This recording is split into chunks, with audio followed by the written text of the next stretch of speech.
저는 호스피스 센터에서 일하는 의사입니다. 제 전공은 가정의학과고요. 인생의 마지막은 죽음이죠, 죽음. 죽음이 왜 삶이 준 최대 발명품일까? 그게 이제 제 강의 주제입니다.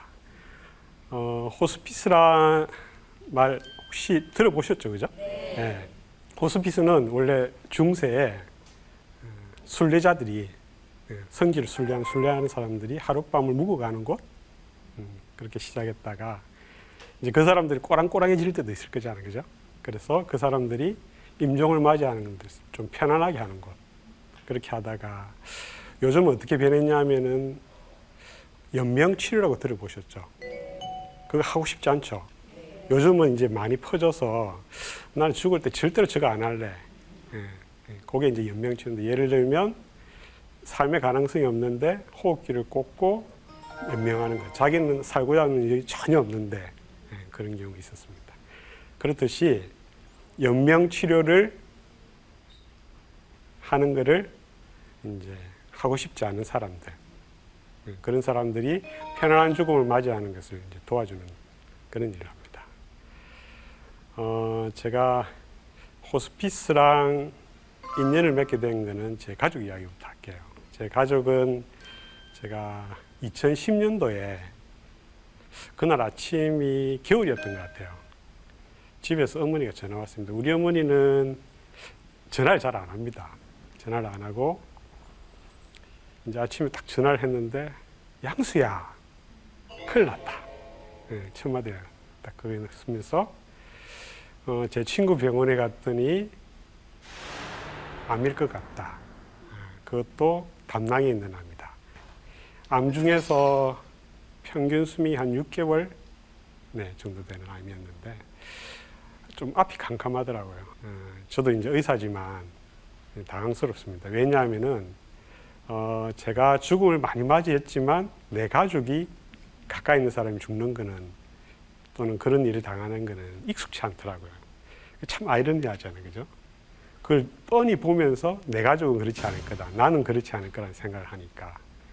근데 이제 여느 사람처럼 저도 똑같이 수술 잘하는 의사 찾아보고 또 서울로 아버님 모시고 오고 그런 과정을 거쳤습니다.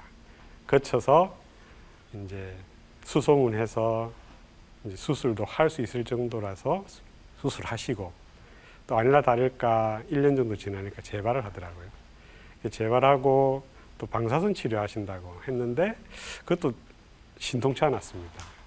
근데 제가 다행히 제가 미국 연수하면서 잠시 배웠던 그 비타민 C를 고용량으로 사용하는 방법이 있었는데 그걸 아버지는 들었습니다. 그래서 잘 듣더라고요.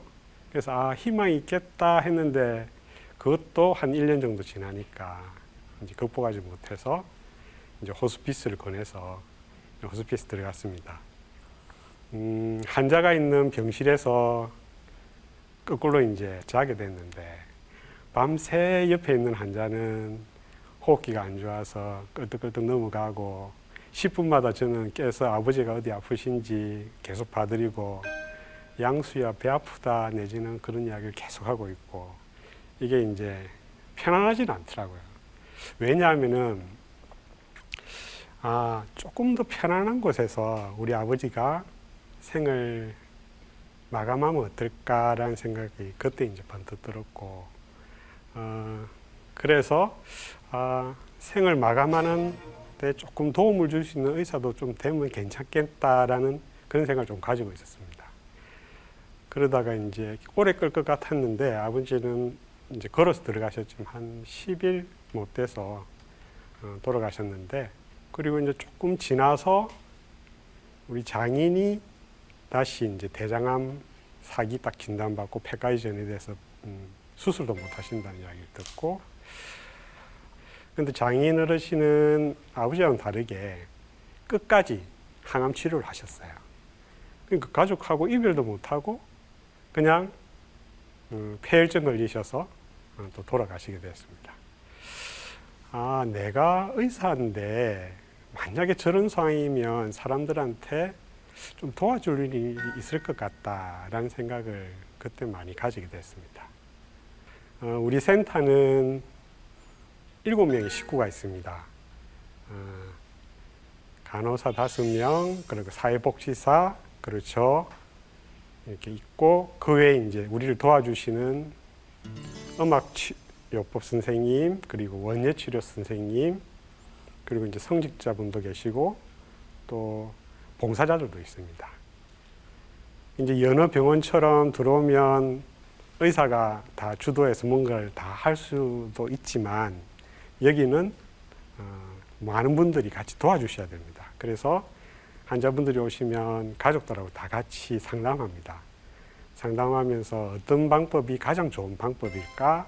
그런 것들도 같이 이야기를 나누는데, 제 첫 환자 케이스였어요. 첫 환자 때 첫 번째 항암을 실패하시고 이제 항암 안 하겠다 해서 농사 짓고 좀 살겠다 하면서 김포로 들어가셔서 한 4년을 잘 지내셨어요.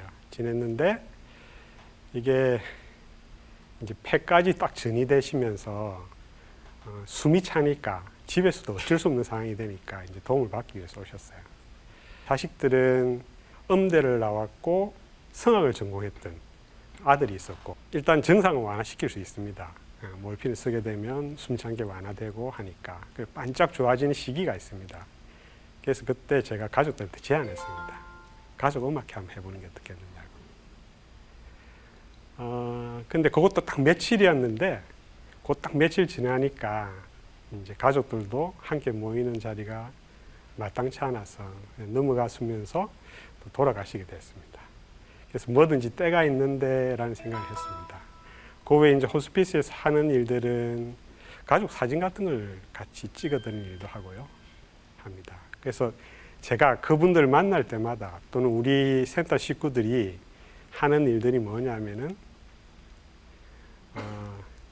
가장 좋은, 가장 그분들이 원하는, 그게 생에 어느 정도 딱 남아있는 그 시점에서도 정말 하고 싶어 하는 일이 뭘까, 뭘 제일 하고 싶은지를 꼭 묻습니다. 이제 제일 황당한 케이스는 그런 게 아무것도 없다 하시는 분, 정말 황당합니다. 예를 들면 이분은 80세 때 폐암을 앓았습니다. 폐암을 자기가 알고 그게 뇌로 전이되기 전까지도 몰라다가 이분이 바둑을 아주 좋아하셨는데, 바둑을 이제 혼자서 사시면서 인천에서 동대문에 있는 바둑 두는 곳까지 혼자서 이제 계속 다니셨는데 혼자 사셨어요. 그러니까 부인하고는 이혼하신 상태였고, 그래서 우리가 이분한테 해드리는 거는 두 분을 만나게 해드리자. 그런데 정작 만나게 해줬는데 뻘쭘해 하더라고요. 나중에 그 뒤에 좀 보니까 자꾸 무슨 자기 전화기를 가지고 이렇게 핸드폰을 번호를 누르더라고요. 그래서 저 사람이 누굴까 싶어서 궁금해서 그 사람을 수소문해서 만나겠습니다. 그러니까 알고 보니까 바둑 친구였어요. 그런데 바둑 친구를 만났더니 너무 좋아하는 거예요. 30년 전에 헤어졌던 조광지처보다는 이분한테는 바둑 친구가 훨씬 귀중한 사람이었던 거죠. 네. 그러니까 정말 그분이 원하는 바가 뭔지를 찾아내는 것, 그게 이제 우리 과제입니다, 과제. 네. 그런 다양한 분들을 만나면서 저는 생각했습니다. 나도 언젠가는 죽을 호스피스 환자고, 물론 기간은 좀 길지만 이분들도 아주 짧은 생을 살지만 우리는 항상 죽음이 앞두고 있는 그런 인생을 살고 있는 이 시점에 그럼 어떻게 할 것이냐. 제가 생각할 때는 그거의 답은 인생을 미리 그리는 방법이라고 저는 생각합니다. 제가 호스피스랑 인연을 맺게 된 것도 이건데요. 제가 한 10여 년 전부터 어떤 작업을 하느냐 하면은 2007년부터 시작한 이 작업을 어떻게 했냐면은 10년 뒤를 먼저 가는 겁니다. 예를 들면 지금 2017년이면 2027년도를 먼저 가서 그 10년 동안 내 인생에서 꼭 일어났으면 좋을 만한 일들을 미리 그리는 겁니다. 아주 상세하게, 생생하게 그려야 됩니다. 그럼 어떤 일이 벌어지느냐 하면은 그와 비슷한 일이 또는 그런 일들이 내 눈앞에 탁 스쳐 지나갈 때 마치 내가 기다리던 버스가 딱 왔을 때 그걸 탁 올라타듯이 그냥 올라타면 되는 거예요. 제가 이전에 있었던 직장은 그냥 서초동에 있는 검진센터에 있었는데 편안한 직장이었어요. 내가 뭐 특별하게 힘들거나 그런 거다 이제 매너리즘에 빠질 수 있는 그런 직장이었는데 제가 머릿속에 그 그림을 딱 그려놨을 때 호스피스에 대한 일을 하겠다는 걸 했을 때 그 일이 어느 순간에 저한테 탁 닥치게 됩니다. 그러면 그건 자연스럽게 탁 올라타는 거예요. 예. 왜냐하면 우리는 한정된 시간 살아가니까. 제가 영원히 살지는 못하니까. 그래서 오늘도 여러분들한테 권하고 싶은 거는 항상 자기 인생에 있어서 뭘 하고 싶은지를 곰곰이 생각하고 그걸 그리라는 이야기를 하고 싶습니다. 이건 2년 전에 제가 그렸던 풍광인데요. 제가 한 10몇 년 동안 한 달에 한 번씩 독거노인들 방문 진료를 했습니다. 주로 했던 일은 의사지만 계속 약을 뺏고 이 약 드시지 마시고 운동을 해서 그 사람이 이렇게 세우거나 하는 일들을 계속 해왔었습니다. 그러다가 해외에 한번 나가볼까 이런 생각을 했었습니다. 근데 2015년도에 그해 4월 달에 제가 절에 다니는데 우리 절에 다니는 보살님의 딸이 교회에 다니고 있었어요. 근데 그 교회에서 의료봉사를 가야 되는데 의사를 구한대요. 그래서 제가 이렇게 가만히 듣다가 그래 한번 가보자. 그래서 제가 불자지만 교회 식구들이랑 해외 의료봉사를 가게 됐습니다. 이런 상황입니다. 그러니까 어떤 상황이 닥쳤을 때 주저앉지 않고 그 일을 이렇게 저지르게 되는 그런 상황이 오니까 마치 이런 일이 탁 닥쳤을 때 아우 깜짝이야가 아니고 저 일은 내가 해야 되는 일이구나 이렇게 하고 하시면 되는 거예요. 왜냐하면은 인생은 짧으니까. 네. 그래서 미리미리 자기 인생을 그려서 그걸 실천하는 것은 아주 중요합니다. 케이스를 한 명 이야기해 드릴게요. 이분은 이제 콧줄이라고 알죠. 입으로 못 삼키기 때문에 코에다가 줄을 넣어서 위에다가 직접 그러니까 경관실을 해서 이렇게 주는 거. 네. 이분이 버킷리스트가 뭐였냐면은 막걸리였어요. 이제 작전에 돌입했습니다. 콧줄을 뽑아드리자. 이제 훈련을 시켰어요. 콧줄을 뽑고 그 다음에 그 음식을 먹는 작업도 했는데 이분이 다행히 음식을 잘 넘기게 됐습니다. 그럼 술은 뭘로 먹어야 됩니까? 입으로 먹어야 되잖아요.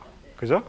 적어도 이 콧줄로 먹을 수는 없잖아. 그래서 어느 날 제가 아침에 이제 우리 집 앞에서 막걸리 사갖고 의사가 해진 돌면서 막걸리 한 잔 딱 따라드린 거죠. 네. 그래서 이분이 야 정말 맛있다는 그 표정을 지을 때 기뻤습니다. 그래서 저는 이 일을 사랑합니다. 의사가 해진 돌면서도 막걸리 한 잔씩 따라줄 수 있는 이 일을 저는 사랑합니다. 그와 함께 여러분들도 인생에 있어서 정말 자기가 하고 싶은 일을 미리 그리고 살았으면 참 좋겠습니다. 여러분 감사합니다.